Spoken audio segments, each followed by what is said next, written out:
Welcome back, my loves. But first, have you had water today? Be honest. Okay, fall's here and I needed a reset real bad. This video isn't about motivation. It's about getting clear, getting structured, and actually following through. If you saw my last vlog, I talked about climbing out of a creative fog. Today, I want to focus on how I actually build structure to keep myself moving, because waiting on motivation alone was not cutting it. If you ever caught yourself staring at your to-do list and felt stuck, you know the feeling. The truth is, I wasn't unmotivated, I was stuck. My brain was scattered, my systems were a mess, and that had me paralyzed. Meanwhile, my to-do list kept compounding, and the more it grew, the heavier it felt, and mental fatigue was running the show. That's where clarity and discipline come in. Structure gives you something to hold on to, even when you don't feel like it.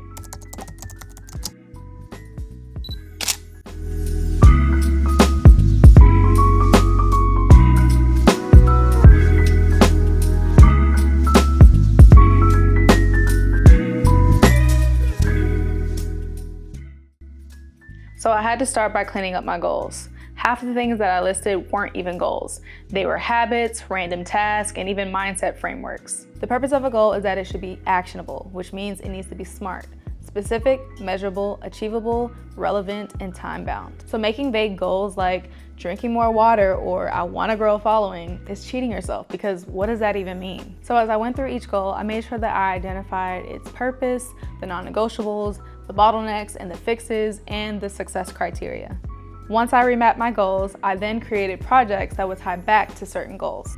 And with projects, I'm able to track my progress over a period of time. At the end of the last vlog, I mentioned that I was going to be challenging myself for the next 90 days to show up for my goals and this platform.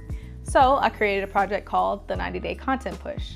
My other projects are workflow-based, so every YouTube video or blog post that I put on my website is its own project, because each video and blog post involves a workflow, such as outlining, filming, editing, so on and so forth. And for each task, I set a tackling date and a deadline, which included a generous buffer in between them. So when I pull up my Notion planner, I can look at my to-do list for the day, the week, or the month, which meant I wasn't spinning anymore. And by doing that, I broke the decision fatigue. I didn't have to think, I just needed to follow the plan. And if I fell behind on a certain day, I didn't stress because I built in that buffer. So all tasks that weren't completed the day before automatically rolls over into the next day.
Clarity comes before discipline, and discipline builds rhythm. And sometimes you have to hit the reset button to clear a path forward. Your routine is only as strong as your systems, and I'm learning that all over again. If you're resetting too, let me know in the comments so we can hold each other accountable. One upload and one step at a time. Until next time.